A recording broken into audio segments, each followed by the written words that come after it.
Hi there, my name is Dickson. I'm an award-winning and multilingual tutor at the Profs, having graduated from the LSE. I specialize in subject tutoring in economics, maths, and Mandarin for GCSE and A levels, as well as the 11 plus, 13 plus, 16 plus ISEB and CAT 4 entrance exams for the most competitive UK independent and grammar school admissions. Students that I have tutored have gained entry to are currently studying in top UK schools such as King's Wimbledon, St Paul's, Dulwich College, Wickham Abbey, Cheltenham Ladies College, etc.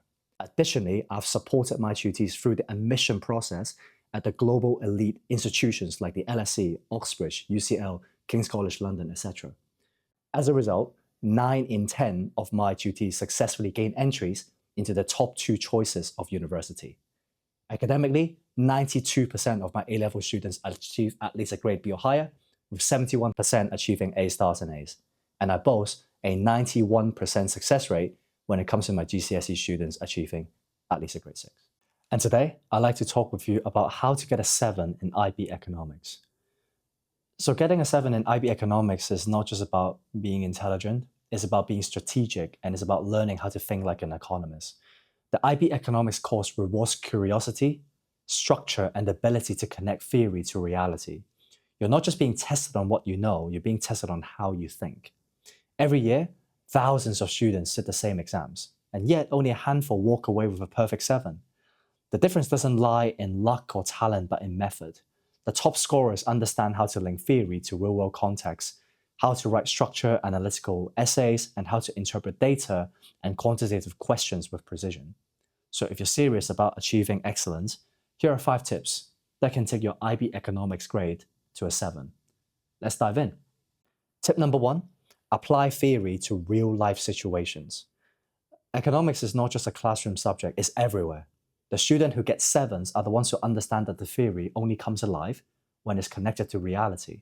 The IB examiners love it when you can use current examples to show that you understand the practical side of economic theory. So when you talk about inflation, don't just draw the ADAS diagram. Mention how inflation rose globally after the COVID-19 pandemic or due to the Russian-Ukraine war's impact on energy prices. When explaining market failure, use the example of congestion charges in London or the carbon taxes in Sweden. These examples demonstrate that you're not simply regurgitating textbook knowledge, you're thinking like an economist. In your internal assessments, the same rule applies. Choose articles that have a clear economic link. For example, a government subsidy, a minimum wage policy, or a trade tariff, and then analyze them using the theories that you've learned.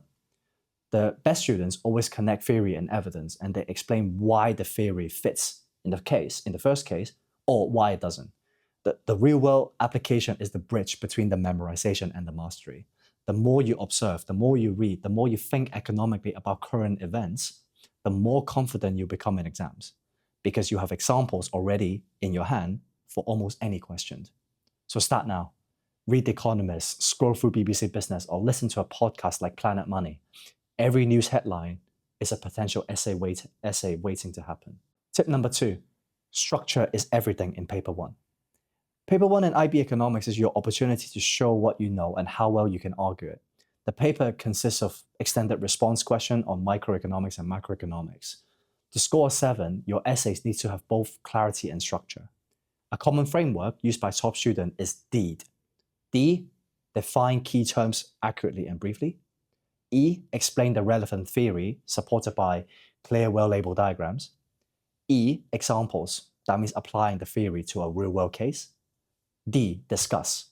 Evaluate and analyze the effectiveness or the limitations of the concept or policy.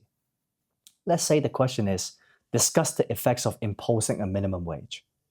A 7-level response don't just define minimum wage or just show the labor market diagram. It analyzes the consequences for workers, for firms, and for the government.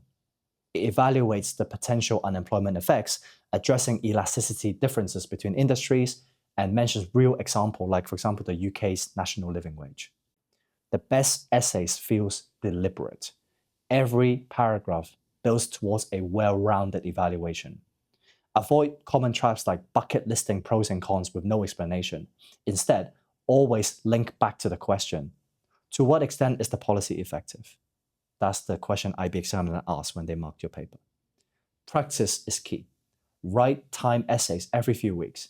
Compare them against the mark scheme. Identify where you lose marks and refine.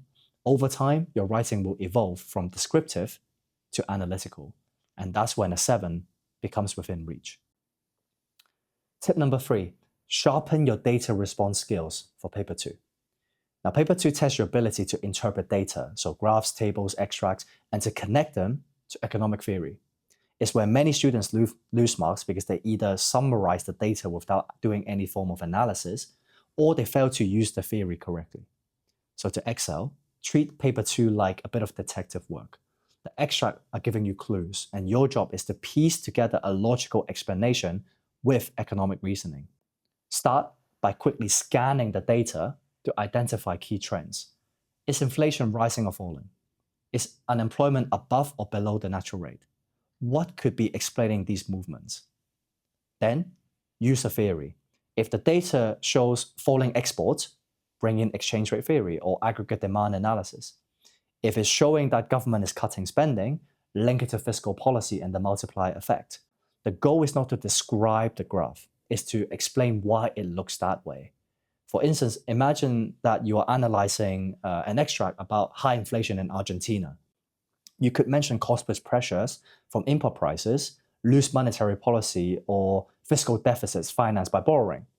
After that, you can evaluate possible policy responses like higher interest rates, managing the exchange rate, or even supply-side reform, just as a real economist would.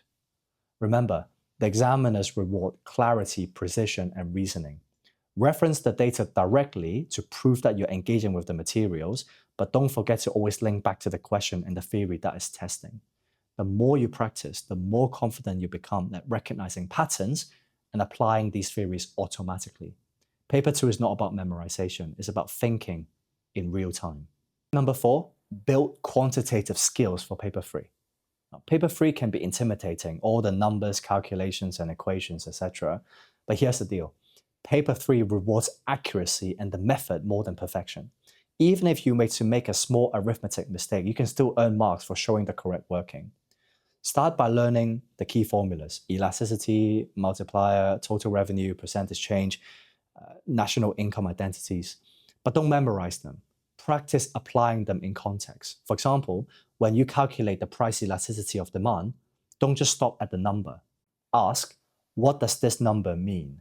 And how does this number affect any firm's pricing decisions or the government's taxing decisions? Many students will skip this step and therefore lose marks. Always show your full method, even if you think it's quite obvious. The examiner don't give credit for thinking, only what they can see on paper. It also helps to practice under time pressure. Time yourself as you work through a quantitative question. Build speed and precision. If a question involves GDP growth or exchange rate change, write out what the number represents. Label your diagram clearly, and think of paper 3 as applied problem solving, not just pure mathematics. If you do this, over time you start to see patterns. The same type of calculations repeat. Like I said, elasticity, equilibrium, national income. And once you've mastered them, you go into the exam with confidence. So don't fear the formulas. Embrace them as the logical side of economics and the part that turns theory into reality. Tip number 5, practice with past papers. When you work through a past paper, you're not only testing your knowledge, you're learning how IB examiners think. Pay attention to how questions are phrased. Notice the command words like explain, evaluate, to what extent, and then adjust your answers accordingly. This kind of exam literacy gives you an advantage. Start early too. Set aside some time every week to tackle one section, maybe a paper 1 essay or paper 2 data response question or a paper 3 calculation question. After each attempt, look at the mark scheme carefully. Where did you lose marks? Was it because you missed a definition? Was it because your evaluation wasn't clear? Or was your examples quite weak? And then fix those gaps with a deliberate effort. Don't forget that the IB questions repeat in patterns. There are common themes like price controls, exchange rate, elasticity, etc. appear almost every year. So by practicing a range of these, you train yourself to recognize question structures instantly. And finally, simulate exam conditions. Sit down with a timer, remove distractions, and practice writing full responses within the time limit. This will build stamina, discipline, and speed. All are crucial on the exam day. The more your paper practice session mirrors what you will face on the day, the more you will reap the rewards of said training, including the ability to handle pressure and reduce anxiety. Remember, repetition builds confidence. The more past paper you engage with, the less the final exam feels like an unknown. So to summarize, getting a 7 in IB economics is absolutely possible, but it demands consistency, curiosity, and critical thinking. You don't have to be a genius to achieve it. You just need to study smarter. Apply theory to real-world examples. Structure your essays clearly. Analyze data thoughtfully. Approach quantitative questions methodically. And most important, practice with purpose. When you study economics in the right way, you start to see it everywhere, from the price of your coffee to the government policy debates, even how your friends make everyday decisions. That's when you realize you're not just preparing for an exam, you're learning a new way of seeing the world. So keep at it. One concept, one paper, one example at a time. That 7 will soon become a reality. If you found this video to be useful, please give it a like and subscribe to our channel where we'll give tutors like you the insider knowledge you need to get ahead and helping you get the best grades possible. Together, we will help you thrive to reach your academic and admission goals. So if you would like to improve your academic performance and achieve admission success, please don't hesitate to get in touch with me or with our team of professionals. The contact information is on your screen right now. I'm Dickson Wong from The Profs. Thank you for watching, and I wish you the very best of luck with your studies.